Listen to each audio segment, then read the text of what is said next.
The right call, make the right call, make the right call. Michael, he says, look at him. He's clapping. Michael says, you know what, David? I'm telling him, make the right call. It's my house. In the 1997-98 season, the Chicago Bulls were playing through their last dance. Everyone remembers the game winner by Michael Jordan in Utah as MJ held up 6 fingers. People remember the drama of Scottie Pippen missing the first portion of the season, and they, of course, remember the story of Dennis Rodman's trips to Las Vegas. But what many don't remember is the early season battle between the Bulls and the San Antonio Spurs. Expectations for the Spurs were high coming into the season for 2 reasons. First, Spurs star David Robinson was back and healthy after playing in just 6 games in the 1996-97 season thanks to injury. And second, joining Robinson on the front court would be Tim Duncan, who looked to be not just a perfect partner for Robinson, but a special talent in his own right. By the time the Spurs faced the Bulls in the 97-98 season, San Antonio played just 2 games, winning both. As for the Bulls, their 1997-98 campaign didn't start the way they wanted it to. The Bulls started their season in Boston and shockingly lost to the Celtics. People started to worry that the Bulls wouldn't be able to stay afloat with Pippen out, but they did recover in their next game against a weak Philadelphia 76ers team. Their biggest test thus far was certainly the Spurs. Duncan with the jumper from the wing puts it in. Doesn't seem anything fancy with Duncan. It's just... The Spurs took an early 8-0 lead, and the Bulls looked to be in trouble. Of course, Michael Jordan would have to put his stamp on the game, getting Chicago on the board with a jumper from 20 feet. San Antonio attacked Chicago's interior, finishing with close-in shots from Robinson, Duncan, and Avery Johnson. Phil Jackson had no choice but to call a timeout as the Bulls trailed 14-4. The Bulls battled hard, but they couldn't make up much ground as the Spurs took a 29-15 lead after the first quarter, with Duncan scoring 7 while adding 7 rebounds. For Chicago, Jordan scored 4 points, but shot just 2 for 6 from the field. It was Tony Kukoc's 6 points off the bench that kept the Bulls somewhat in the game. But if Chicago wanted to get back in the game, Jordan would have to play better, right? Well, in the second quarter, with Jordan beginning on the bench, some unexpected names stepped up for the Bulls, helping to cut down the Spurs' lead. 70, 80%. That's a great play. Oh, Dennis beat him to the spot that time.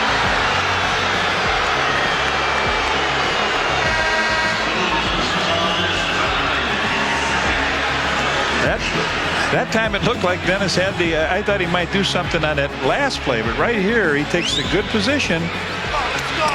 That's charge. He lowers his shoulder, out of control. After Robinson scored the first bucket of the second quarter, Judd Buechler nailed a 3 for the Bulls. About a minute later, Steve Kerr drained a 3-pointer. Next up, Ron Harper made a layup, and Joe Klein hit 2 shots for Chicago. Kerr would add a 20-foot jumper with 5:55 remaining in the second as Chicago cut the lead to 10, trailing 39-29. Jordan finally re-entered the game, but his struggles continued as he missed his first shot of the second quarter.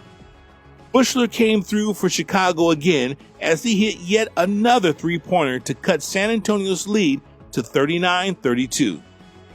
The remaining of the first half would see just 9 points scored as the Spurs took a 45-35 lead in the halftime. With just 5 points on 2 for 9 shooting in the first half, you would know Michael Jordan would pick up the pace in the second half to help bring his team back into the game. MJ would do just that at the start of the third quarter, finishing a beautiful 2-handed slam dunk thanks to a nice pass from Longley. Looking for Michael, he cuts around Elliott. Jordan would start to get hot as he'd nail his second straight shot, this time a jumper from 22 feet. Jordan's jumper cut the Spurs' lead to 47-39, but Robinson would score San Antonio's first bucket of the second half with a nice flip shot in the paint over the outstretched hands of Longley. Jordan would eventually break free for a monster slam dunk, citing a roar from the crowd.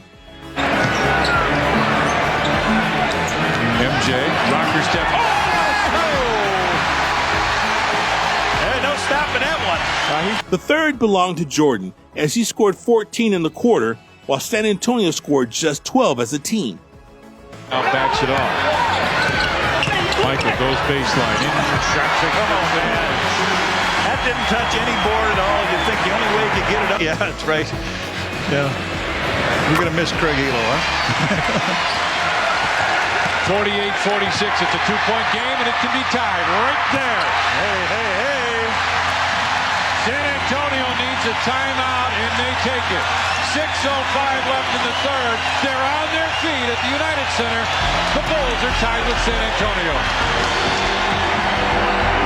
The Bulls have turned up the defensive pressure in the second half after the free throw.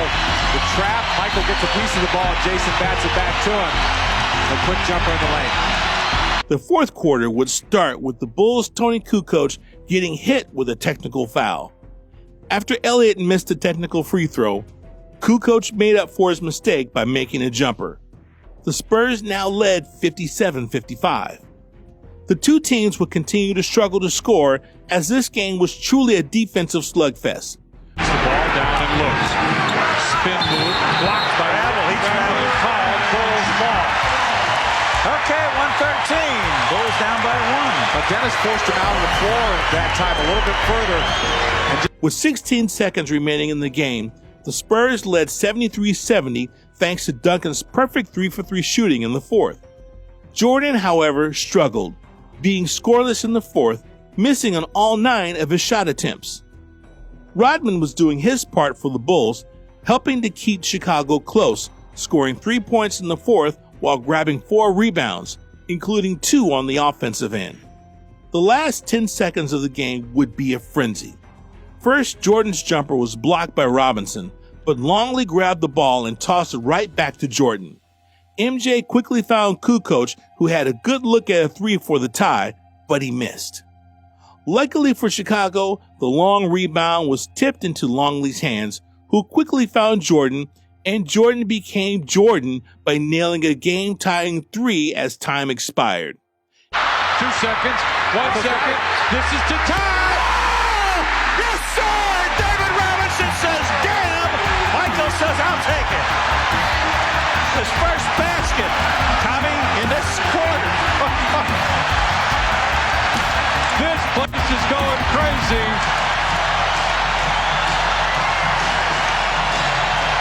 We're going to overtime at the United Center. In overtime, the Bulls came out swinging, scoring the first 4 points on 2 jumpers, one by Kerr and one by Jordan. The Spurs would answer by scoring the next 4 points on a dunk by Duncan and 2 free throws by Jaren Jackson. With the game tied at 77-77, Elliott tried to give the Spurs a 2-point lead with what looked to be an easy layup. But Elliott's shot attempt would be blocked by Jordan, who was chasing him the entire way. Robinson gave the Spurs a 79-77 lead by converting a jumper with 2 minutes and 20 seconds remaining. With 21.8 seconds remaining, Jordan hit a pull-up jumper with 2 guys on him, tying the game at 79-79. Ready for it. MJ one-on-one with Elliott, fades, fires, hits again! And the Spurs want a timeout. 21.8 seconds left, and MJ has done it again to the Spurs. Oh, hum. Yeah. There's still 28. 22 seconds, yeah. 22 seconds. Avery Johnson would miss the Spurs' next shot attempt with just 0.4 of a second remaining for the Bulls.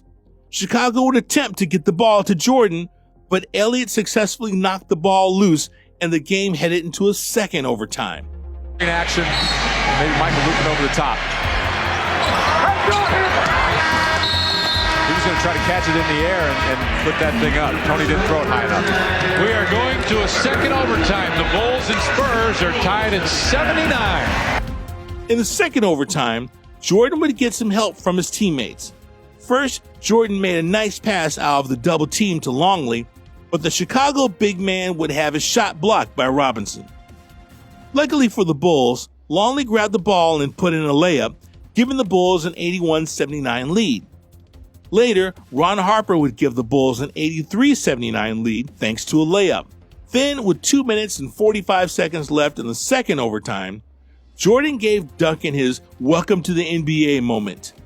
Duncan attempted a shot against Rodman in the post, and Jordan came over to block Duncan's shot out of bounds. This wouldn't be the last great defensive play by MJ in the second overtime. With 1 minute and 27 seconds left, Jordan stripped and stole the ball from Johnson as the Bulls held on to an 83-82 lead.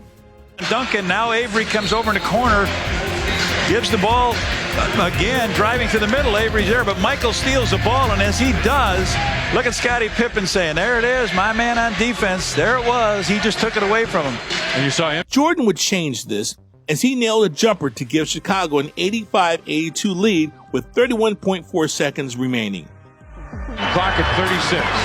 Michael one-on-one with Sean Elliott. Fakes the shot, fakes it again, baseline jump. Oh, he had it again! Elliott would miss a three with about 14 seconds remaining for the Spurs, and this would basically seal the win for the Bulls.